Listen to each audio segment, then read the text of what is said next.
Hi everyone, my name is Kyla and welcome back to my series on Kwanzaa.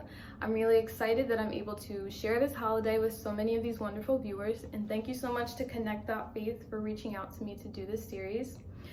So today is Imani, which actually means faith. So obviously this is a faith-based podcast, so this is a really exciting day to be able to really dive into the relationship of Kwanzaa and the Black church. Kwanzaa does have a deep connection and relation to the church, and so I want to read a little excerpt from this book, and this piece was written by Dorothy Winbush Riley, and it's called The Church, From Civil Rights to Civil Rights. So I'm just going to read a small excerpt to give some background on Kwanzaa and its relation to church. From slavery through the 20th century, the African American church has applied the principles found in the Nguzo Saba as the salvation of the community. It served all needs: religious, spiritual, emotional, financial, political, and social.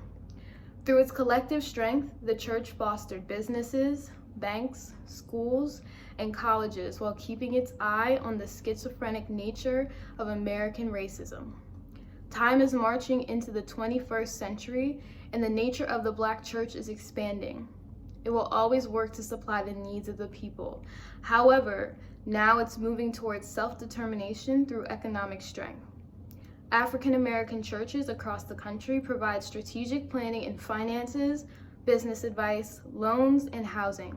The institution knows that with strong economic base, our civil rights are protected. So being that Kwanzaa was first founded in 1966, that was obviously at the height of the civil rights movement. In the civil rights movement, obviously the churches were a very large part of that. They were pretty much the only really safe space for Black people in America. So with that being said, a lot of the symbols and spiritual practices of Kwanzaa actually relate back to the church and religion. And last but certainly not least, today is the 7th and last day of Kwanzaa, and this day is Imani, which is faith. To believe with all our heart in our people, our parents, our teachers, our leaders, in the righteousness and victory of our struggle. I think this year more than any, we've all had to maintain a lot of faith, and while we've been let down in different ways, very hurtful ways, there have also been a lot of victories, and we have seen a lot of resilience through this.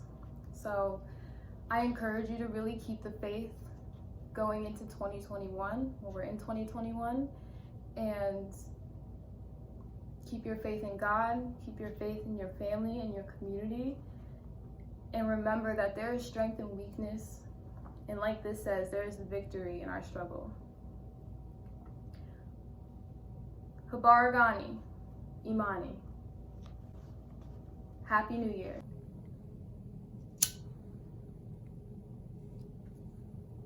Habari gani, umoja.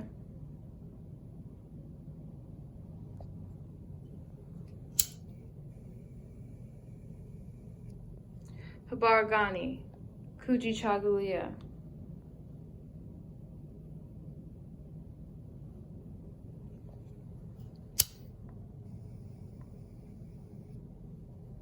Habari gani, ujima.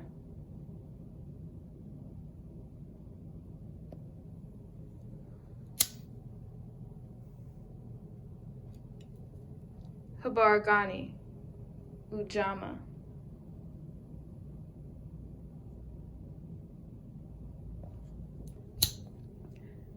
Habari gani, nia.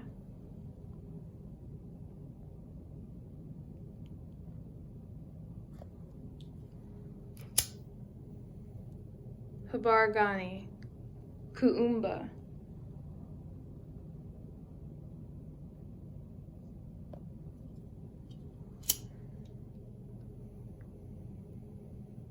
Habari gani, Imani.